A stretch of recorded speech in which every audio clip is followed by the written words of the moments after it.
Hello and welcome to West Indies on 99.94 Cricket Every Day. My name is Mashal St. Patrick here at one half of the Caribbean Cricket Podcast, and with me as ever is Santoki Nagilendran, the other half of the Caribbean Cricket Podcast.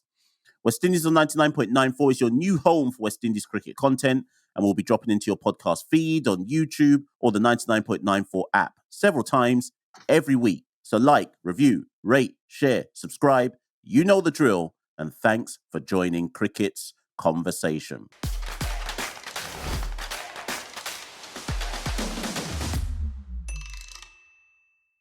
So, Santoki, we always say that there's never a quiet day in West Indies cricket, and in the last, 24 to 48 hours, West Indies have hit us with a double whammy. First, the announced squad to tour South Africa has seen a couple of changes, which we won't get into on this episode. That's for a later episode. But what we are getting into on this episode is the announcement that we have two, not one, two new white ball captains. Shai Hope has been announced as the new ODI captain, and Rovman Powell has been announced as the West Indies T20 captain. So we now have three captains of the West Indies, Santoki. Santoki, take it away. I think it's safe to say it's been a turbulent time for West Indies white ball cricket, both in the ODI and the T20 arenas. Firstly, the T20, there was the report, which we're going to go into a bit later on, chaired by Justice Patrick Thompson, Brian Lara and Mickey Arthur, into where this group of players went wrong in the T20 World Cup in October in Australia. And the ODI squad, barring a miracle, we most probably will have to go through World Cup qualifiers in June in Zimbabwe. So it's a bleak time for white ball cricket in both formats, but West Indies selectors have made a move. They've appointed Shai Hope, as you said, and Rovman Powell as respective captains of the ODI and T20I formats. Now, Mash, I know we used to doing cuss outs and criticising, but I think it's fair to say on paper, with Shai Hope having been vice captain of the ODI squad under Nicholas Pooran, similar to Rovman Powell in the T20 format, these are basically logical decisions. Yeah, let's call it that, and it is that. I think the only thing that I would say, Santoki, is that, and I think we said this at the time, when Pooran got the ODI and the T20 captaincy, there was an element of that decision which we thought didn't make sense, given Hope had actually been ODI vice captain all the while that Pooran had been T20 captain. And I think that we both said that at the time we just assumed to make things easier, they just wanted one captain for both, and they opted for Pooran.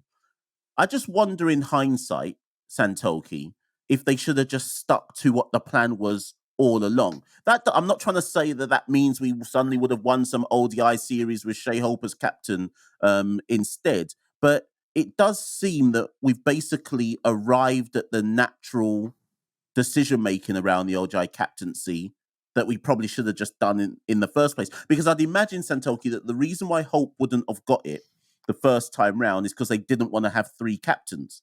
But we have three captains now. So do you get where I'm coming from? It kind of just seems like this should have been done a while back. Yeah, it seems like we kind of we diverted kind of the natural way of things by going with Pooran. I think they were trying to think out of the box with Pooran and have someone who could sort of unite players under both formats. And obviously, with World Cup coming up and Pooran expected to be the star, they kind of went with him as captain. But I think now we've gone to essentially what you felt was the original plan, Shai Hope as ODI captain. Now, on the flip side, we can say Shai Hope, in terms of ODI numbers, he's averaging 48, which is remarkable for this West Indies ODI side. So it'd be interesting to see how does the captaincy affect his performances. We've seen with Craig Brathwaite, it's enhanced it, but we've also seen Nicholas Pooran being a prime example, captaincy being a burden. And potentially that is why maybe they didn't go with Hope as captain earlier, because they didn't want to ruin what was going well. But now with, as we said, the ODI side is in dire straits. Maybe they've just hit the emergency button and said, you know what, our best player, he's been vice captain. We just need him. We need him to get us through the qualifiers in Zimbabwe. Now, Hope, he tends to, in terms of what I see on the pitch, he tends to be a more sort of quiet, reserved player. So it'd be interesting to see if captaincy changes him. Nicholas Pooran has always been very vocal behind the stumps. Shai Hope's a different type of captain, but we could see sort of a more methodical approach and more sort of tactical decisions from Shai Hope. So it'd be interesting to see sort of how his captaincy changes the ODI side. But the wider question for you, Mash, is do you think Shai Hope as captain can change the fortunes of a current ODI side? Listen, our ODI side right now is on life support.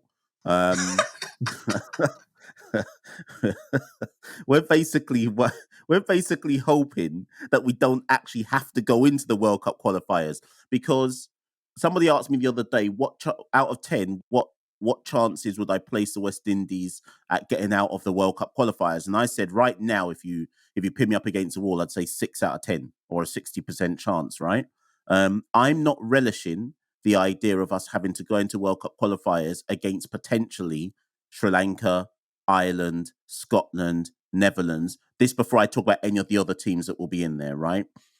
And consequently, I don't envy Shai Hope. In fact, anybody who had got that captaincy, I don't envy them, Santoki, because effectively, you're asking this person with what will potentially be a brand new head coach as well, because we have no idea who the coach is going to be.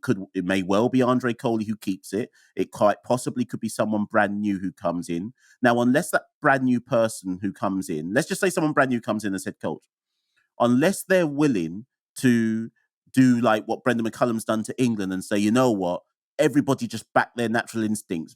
Bazball revolution, we're coming to take over the white ball crown from England.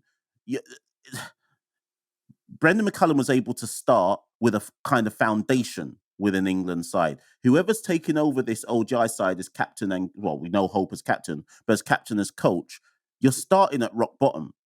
And some would say, well, that means at least you've got nothing to lose. But it also means you're almost trying to find a way to make this set of players believe that they can win. Like, we don't actually win very many ODIs, Santoki. Forget series, we don't win many matches in general. So it's an unenviable task, Santoki. And as you said, the biggest concern is Hope's our best batter. We don't even... Pooran was I'm not saying Pooran was our best batter, but look what it did to Pooran's batting. Like, by the time the T20 World Cup came around, Pooran's mind was scrambled completely from the captaincy. I just worry that if this captaincy has a detrimental effect on Shai Hope, it's not just Shai Hope that's going to suffer. It's a team that's going to suffer. I'm going to throw a curveball to you, Mash. I'm going to say, so the plan had always seemed when Nicholas Pooran resigned that Rovman Powell would captain sort of both formats, just because we're used to that sort of system in West Indies. One player for both formats. Now, I believe Nicholas Pooran, remember when he got the captaincy, Pollard had just retired, Andre Russell and Narayan weren't playing. Pooran had just got $1 million deal in the IPL. So potentially it could have been on West Indies selectors and coaches' mind that, you know what, Pooran could go down the way of Russell and Narayan and choose when he wants to play for West Indies. And the captaincy was essentially a way of anchoring him down to being committed to West Indies. And obviously, from Pooran's perspective, the prestige of captaincy sort of kept him committed to the cause. And he had to, when you're captain, you have to play every ODI and T20, regardless of what franchises come for you or whatever. With Shai Hope, it's interesting because he got a Bangladesh Premier League deal in January. And then he got a PSL deal after some good performances in the Bangladesh Premier League. Do you think, I know it's probably not the most realistic theory, but do you think there potentially was a seed of doubt in selectors' minds that, hold on, Shai Hope's our best ODI player. If he goes down the T20 franchise cricket and makes a lot more money, we might see him skipping ODIs. We need to give him the captaincy to essentially keep him committed to the 50-over format. Do you know what? I want to say to you that that's nonsense. And for the benefit of the people listening to this, I'm going to say that is nonsense, right? But I'm also going to acknowledge that anything is possible in West Indies cricket, and that if we suddenly found out that was one of the reasons to do it, would I be shocked? No, because to be fair, Santoki, I'm shocked he's even got a PSL deal. So, and remember, this is how it often starts. You get your little pieces of deals here and there, and then the next competition gets you, and then the next one, and so on and so forth. So it's not out of the realms of possibility that might have come into mind. But then I guess I counter your point with this. Why didn't they just give it to Rovman? Because arguably, the same point you're making, you could use with Rovman, right? Rovman currently is a T20 player for West Indies primarily. I know what you're going to say. You're going to say, but Mash, Rovman isn't a certainty in the ODI squad. But hear me out.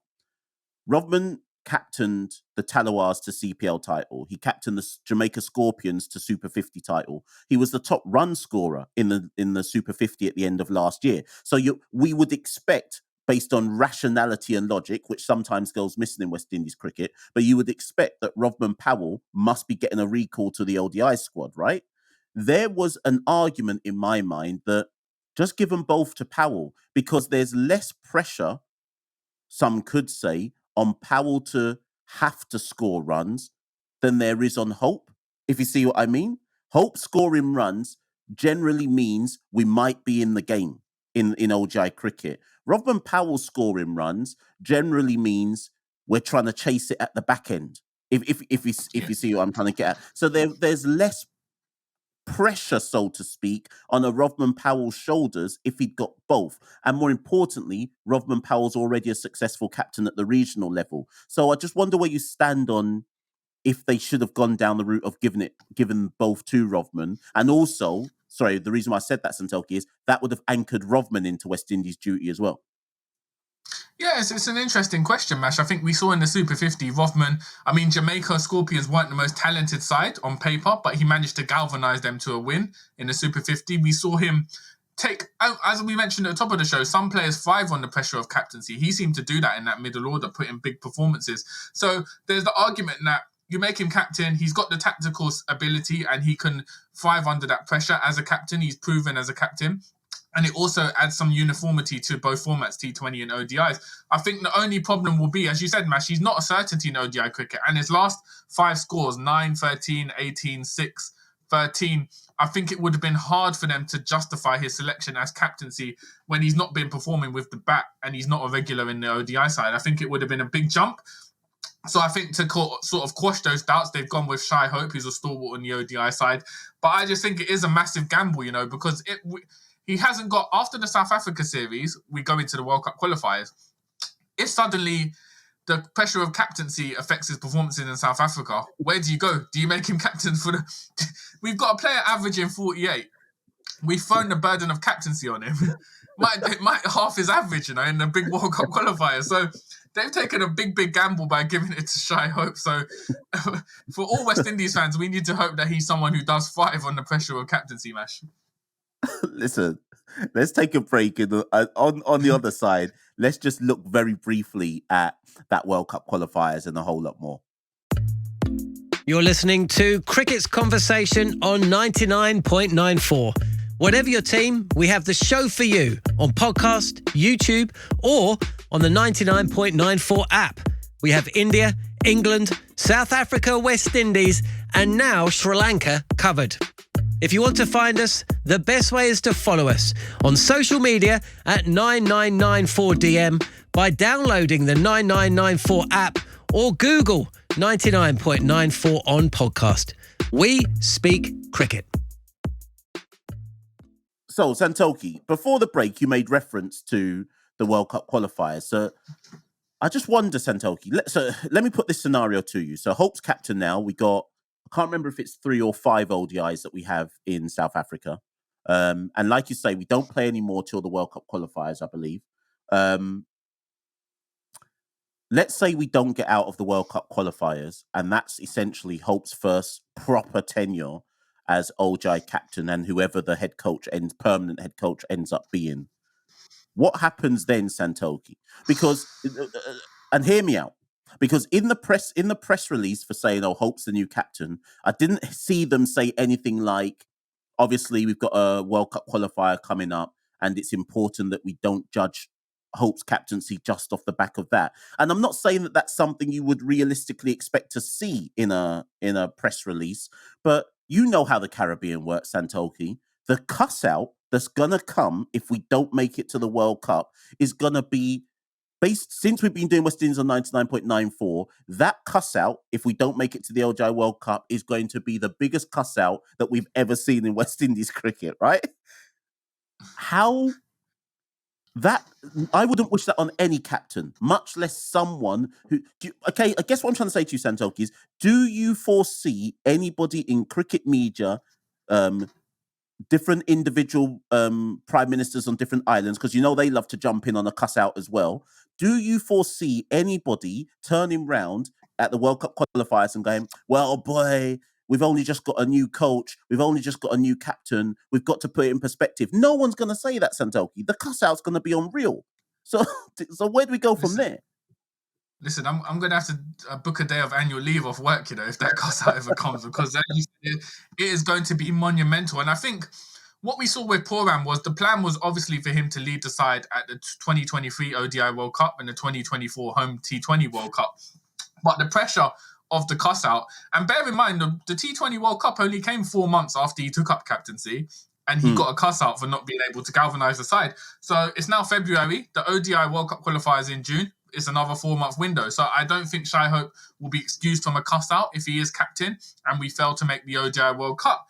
Now, as you said, with monumental cuss outs, I think this will be unprecedented. Is Shai Hope going to put up with that? Does he want to do that, especially knowing he's getting T20 franchise deals? So it'll be the same dilemma we face with Nicholas Poran. There will be a cuss out. As you said, Machel, for the most part, it won't be a rational cuss out. It will essentially be looking at why have we failed? What can we do? This is the death of West Indies cricket, rather than saying, listen, we've got a new coach, we've got a new captain, we need time to implement things. So it will be an irrational cuss out. And I don't know if Shai Hope will want to stand with that. But we'll have to wait and see, Mash. I think that's the burden. Shai Hope, he would have seen what happened to Poran. So he's not oblivious to sort of the burden of captaincy. So you just hope he's someone who can lead the side and galvanise us through World Cup qualifiers. So listen, Santoki, that's hope. Let's look at Rovman and let's look at T20 cricket in a bit more detail as well, because on that South Africa tour we have so it's 3 ODIs and 3 T20s. Okay, now luckily for Rovman, we have a bit more of a lead in to the T20 World Cup, which I'm trying to remember when exactly that is next year, but we have a lead in to what will be the Home World Cup. Let's assume it's around Octoberish time, right? So Rovman's going to have about a year and a half to try and establish a T20 side alongside him and the new coach with a philosophy and so on and so forth. And I guess it makes sense, Santoki, that in analysing Rovman's approach, we have to tie it into the independent report that came out, looking at the looking at the 2022 T20 World Cup and the failings that went on there. Now, that report in itself could and should probably be an episode in and of itself, but linking it specifically to Rovman Powell being announced as the new captain, what are some of the takes that you hope Cricket West Indies, the new head coach, where it's applicable to Rovman, what are some of the takes you hope they have taken, I guess, from this report and are going to try and implement going forward, knowing that there is a home World Cup a year and a half from now? Yeah, I think the T20 World Cup is June 2024. It will be in the Caribbean. I think the main thing for me, looking at the report, there's so much to go in, Mash. As you said, it rightly could be an episode in itself. So many points and recommendations. I think the main point for me is essentially it's suggested we pick a core group of players and we go with them into the World Cup. We don't chop and change. So we don't suddenly pick Yannick Carey out of nowhere to be in our T20 side. We identify a core group of players who we're going to stick with, train and develop and prepare them for a home World Cup. I think that's fundamental, because I think with West Indies cricket, we've seen the side chop and change. We see players come out of nowhere. We see players getting recalled, players come back. We just need to have a core group of players, which is what we see with India and England. You never see England just calling players out of the blue like that unless it's enforced on them. So I think we need to identify that core. And secondly, I think the preparations need to be right. The report rightly mentions we just weren't prepared for Australian conditions. Now, this being a home World Cup, we've obviously got an advantage there, but you would like to see some preparation in terms of getting them ready for the pitches, playing a lot more bilaterals in the build-up for that World Cup and just getting them ready for the conditions. So I think the two fundamentals, these aren't going to magically solve our white ball woes, but the two fundamentals essentially lead down to planning and preparation. Have players that you're going to stick with. So identify the 30 or so players who you're going to say, all right, these are the guys we're going to work with, and we're going to pick from this our squad for the T20 World Cup in a year and a half. And then secondly, make sure we're prepared for a home World Cup, because you've already mentioned the cuss out for failing to qualify for an ODI World Cup. If we stumble and don't make this, for instance, the semi-finals of a home T20 World Cup, again, it'll be another monumental cuss-out. So there's a lot of pressure on Cricket West Indies, the coaches, the staff around them going into the next year and a half. And part of establishing that squad, Santoki, is, and I just wonder how much of a say somebody, I just wonder how much of a say a captain gets in on this, right? So does a Rovman Powell, for example, say to the new head coach, permanent head coach, listen, we have to reach out to, I'm just going to throw some names to you, Santoki. Sunil Narayan, Andre Russell, Shimron Hetmeyer. It's probably those three right now. Does Rovman as a new captain say, boy, we got to call every man. Forget what's happened in the past. Forget who said they are or aren't going to play for West Indies. Forget who wants you to work with their kind of T20 commitments. Forget who didn't get a boat and all of this or cross the bridge. Every man's just got to get involved. If you're Rovman Powell, do you turn around do you have any power to do so? But if you do you turn around and say, if I'm taking this captaincy, I want everybody, all of our best players available? I think you do, but I don't know if he has the power. I'm sure Nicholas Pooran would have tried the same. I mean, Nicholas Pooran is very, very close friends with Sunil Narayan, and even he couldn't get Narayan to sort of commit. And I think that's one thing the report mentions. We need some more transparency from selectors as to what's going on with these players. So, for instance, Desmond Haynes said in a press conference, Nicholas Pooran WhatsApped Sunil Narayan, and Sunil Narayan said he's not ready, he doesn't want to play in the World Cup. Now, as an established cricket entity as Cricket West Indies, how can you say you've got one of arguably the greatest spin bowlers of all time in the format, and you've sent the captain to WhatsApp him and based it on that rather than having a clear conversation? So for me, rather than relying on Rovman saying, oh, we need to get Russell in and these players, there needs to be a structure in place. Whereas, are the selectors going to reach out to Andre Russell? Are we going to have a clear conversation? Is there going to be a pathway for Russell? Is it going to be you have to play X amount of games or X amount of bilateral series and you're in the side? What is the pathway? And I think that's the selectors are sort of dodged that in recent years by saying, oh, these guys, they want to play franchise cricket, they're not bothered. But has there been clear two-way communication between both parties? So I think the World Cup could act, because it's a home World Cup, it could act as a uniting force. Everyone in the region could just pull together for this one big event to try and pull it off.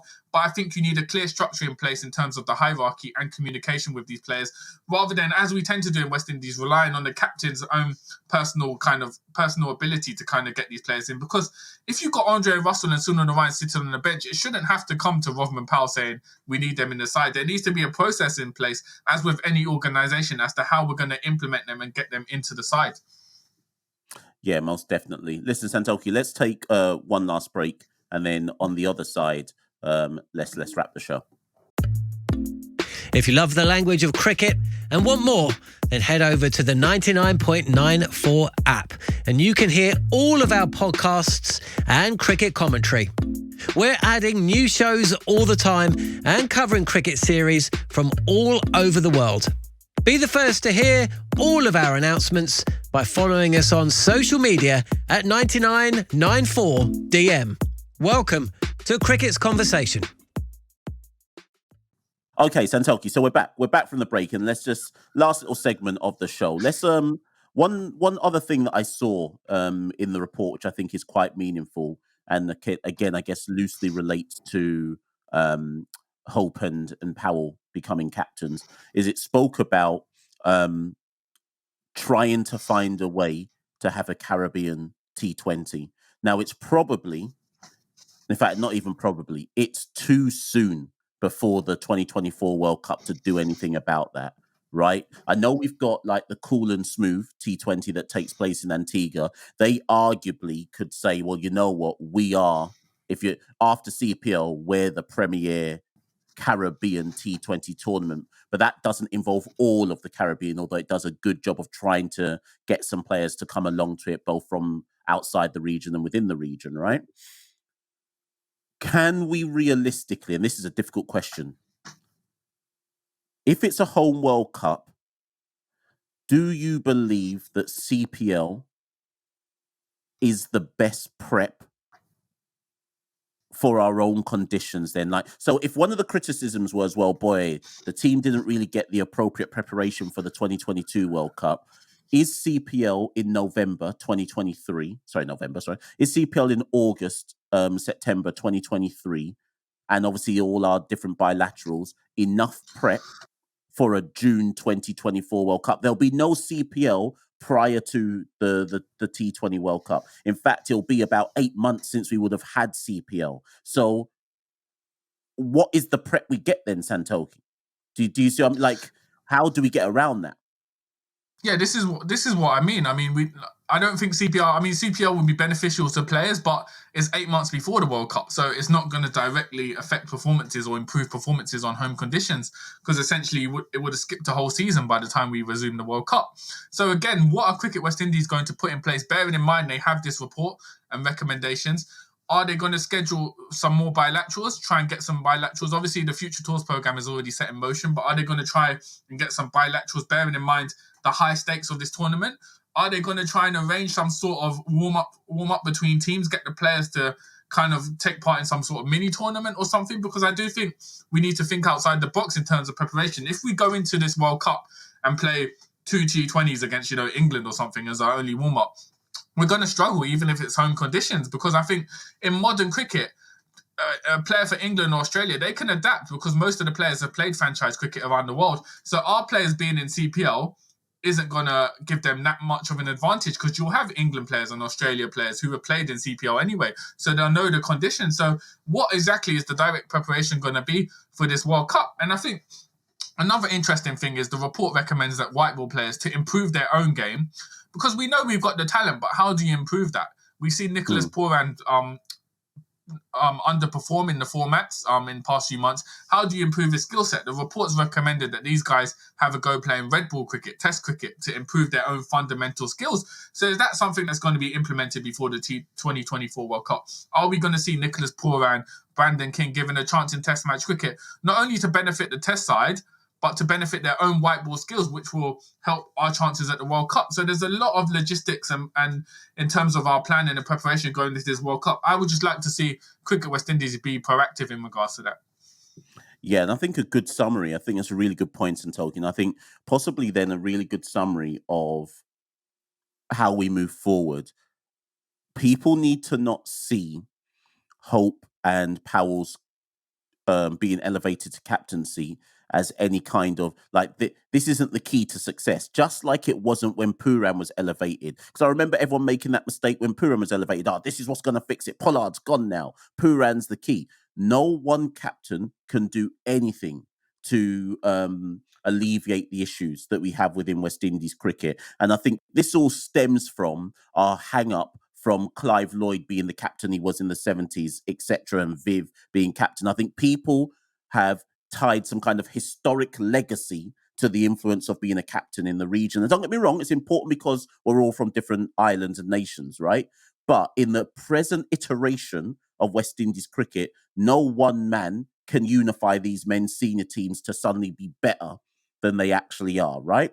What it's going to take, and this links to the point you've made, is the best thing we can do for both Shai Hope and Rovman Powell is sitting down with both of them and whoever the new coach is, permanent coach is, and saying, this is the strategic plan, both going into the ODI World Cup later on this year, later on this year, and the T20 World Cup in a year and a half's time. It's about letting them know this is the strategic plan. And this needs to happen soon, Santoki. It can't be, right, we've announced this in the middle of February 2023, and we're letting them know the plan 4 months from now, if you see what I mean. This needs to be, this is the strategy going forward. And I guess maybe before we stop, Santoki, and I'll leave you to maybe answer this last point. How can we do that, though, when we don't even have a permanent coach, though?